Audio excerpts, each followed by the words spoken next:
시작하겠습니다. 김태우 차장님. 네, 김태우 차장님 뉴라이트세요? 아닙니다. 2007년 대선 당시 이명박 대통령 후보를 지지하는 뉴라이트 지식인 선언 100명 선언자 PPT 좀 보여주세요. 여기 김태우 차장님 이름 올리신 거 맞죠? 그때는요. 올리신 거 맞죠? 네, 이름은 올리라 그랬습니다만은 참석하거나 그 이후에 연결된 적이 없습니다. 뉴라이트 백인 선언 지식인 선언에 올리신 거 맞잖아요. 그죠? 네, 거기에는 같이. 근데 왜 들어가 지금은 있습니다. 뉴라이트가 아니세요? 그 이후에 활동한 적이 없기 때문입니다. 뉴라이트라는 게 부끄러우세요 지금? 뉴라이트라고 제가 그때 이름을 쓴 것은 네. 구태의연한 우파 보수를 벗어나서 신선하고 참신한 젊은 우파 보수 지식인이 되자, 그래서 그 말을 듣고 이름을 쓰라 그랬다. 그러면 뉴라이트는 지금 어떤 말로 쓰입니까? 그 이후에는 제가 모르겠습니다. 아 몰라요? 네, 세상에 이 정부는 굉장히 재밌는 게 뉴라이트라고 평가받는 사람들을 다 정부에 갖다 쓰면서 아무도 본인이 뉴라이트라고 얘기하는 사람이 없어요. 그렇게 부끄러운 호칭입니까? 뉴라이트의 개념을 많은 사람들이 정치적으로 재단을 했기 때문이라고 생각합니다. 뉴라이트가 본인이 생각하는 뉴라이트 개념은 뭡니까? 지금도 같습니다. 혁신적인 깨끗한 우파입니다. 아 지금 뉴라이트로 평가받는 윤석열 정부에서 뉴라이트로 평가받는 분들 데려다 쓰는 분들 혁신적인 젊은 우파다 이런 분들 데려다 쓰는 거예요? 제가 인사권자가 아닙니다만 예. 뉴라이트를 생각하고 인사를 하신 적이 없을 것입니다. 세상에 우리는 그러면 뉴라이트는 세상에 없는데 허상을 두고 국민들이 야당들이 뉴라이트 비판을 하고 있는 거라고 그 차장님은 지금 말대로라면 논리적 연관성 속에서는 그렇게 평가하시겠네요? 세상에 뉴라이트가 있습니까 없습니까? 뉴라이트가 많이 악용되었고 정치권에서 변질되었다고 생각합니다. 누가 악용했습니까? 그것은 알아서 판단을 알아서요? 부탁드리겠습니다. 누구요? 국민의힘입니까? 조국혁신당과 민주당입니까? 모두 해당한다고 생각합니다. 아 국민의힘도 뉴라이트를 악용하고 계세요? 국민의힘 의원들이 굉장히 서운하실 것 같은데 자 중요한 것은 일본의 마음이라는 말씀하셨는데 왜 이런 말씀을 하셨을까 너무 궁금해갖고 논문을 찾아봤는데 아까 논문에서 그런 말을 쓴 적 없다라고 하는데 PPT 좀 보여주세요. 자 일본이 한반도 2006년 한일 관계가 민주동맹으로 거듭나기 뭐 이런 논문 쓰셨는데 일본이 한반도 유사 사태에 개입하는 것이 기정사실화되는 것은 평상시 대북 억지력을 증대시키는 효과를 가져올 것이다 라고 해서 유사 사태 개입 주장하셨어요. 이 개입이 뭡니까? 일본의 미국에 대한 후방 지원입니다. 후방 지원이다. 네. 자 자위대가 주권 국가로서 교전권을 사용하지 못하는 사태에 영원히 있어야 한다는 논리는 대단히 편협하다.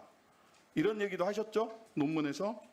일본의 보통 국가화를 두 번째, 기술하고 있습니다. 예, 네. 일본에서도 찬반이 있는 소위 보통 국가화를 지금 주장하고 계시는 거예요. 그죠? 일본의 평화 세력들은 이 보통 국가화를 다 반대하고 있는데 일본의 일부 극우 정치인들 아베, 기시다 등이 얘기하는 보통 국가화, 교전할 수 있는 나라를 김태호 차장님이 2006년부터 주장을 하셨어요.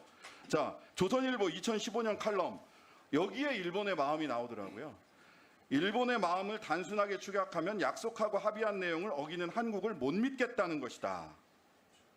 이렇게 얘기하셨어요. 그리고 이번에 중요한 것은 일본의 마음이다. 이렇게 이야기하셨어요.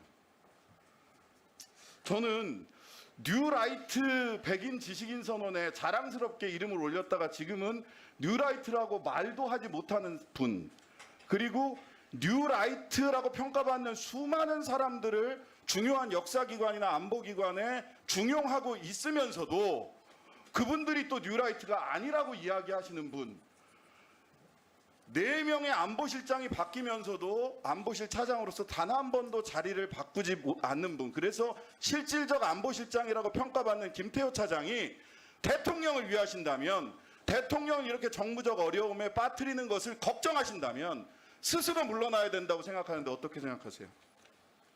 제 거취에 대해서는 제가 말씀드릴 처지가 아니라고 생각합니다. 네, 스스로 물러나시는 것에 대해서 잘 생각해 보세요. 대통령에게 얼마나 큰 부담을 주고 있는지. 자, 다음 PPT 하나 보겠습니다.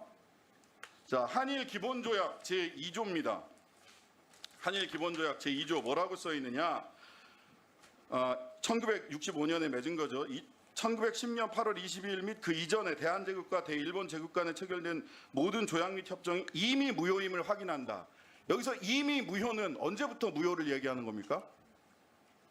지금 저것이 어떤 문건인지를 제가 잘 보이지 않았어요. 1906 안보실 차장이 이 문건을 몰라요?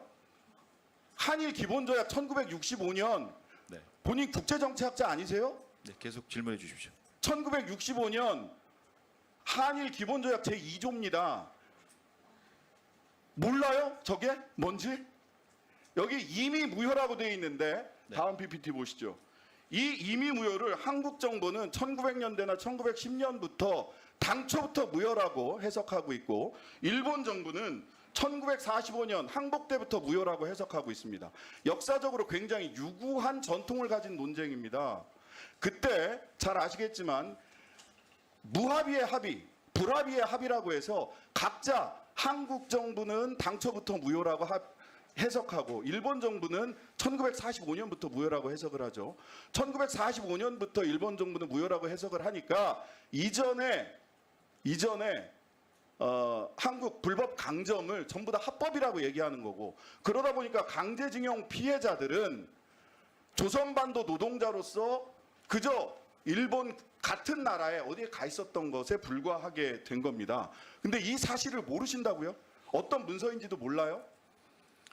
저는 대한제국 그리고 상해 임시정부부터 우리가 주장해온 을사조약의 무효 주장에 대해서 동의하고 국제법적으로 힘이 강했을 시절에 일방적으로 일본이 주장하는 그 해석은 그 당시대로 또 존재한다고 이렇게 생각합니다. 그 당시대로 어떻게 존재하는 겁니까? 그 당시대로? 자, 이 해석 때문에 어떤 얘기가 나오는 거냐면요. 한국 대법원은 불법 강점이기 때문에 당초부터 무효이기 때문에 강제징용 배상 판결을 하는 겁니다. 그런데 김태호 차장을 비롯한 윤석열 정부는 제3자 변제안을 끄집어내는 거죠. 왜? 일본 정부의 1945년부터 무효라는 그 해석을 따르고 있기 때문에.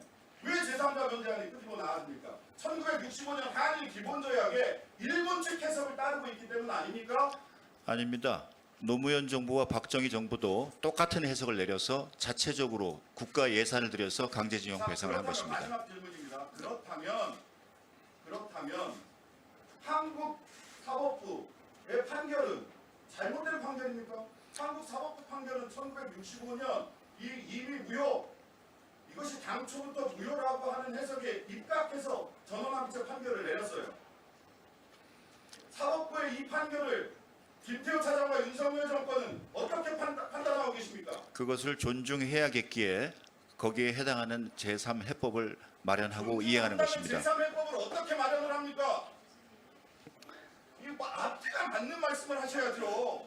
네. 존중하는 사람이 어떻게 제3해법을 제3자 변제안을 마련하십니까? 네, 신장식 의원님, 네, 정리해 주시고 보충 질의 때 추가 질의해 주시기 존중이란 바랍니다. 말을 그렇게 사용하세요? 윤석열 정부는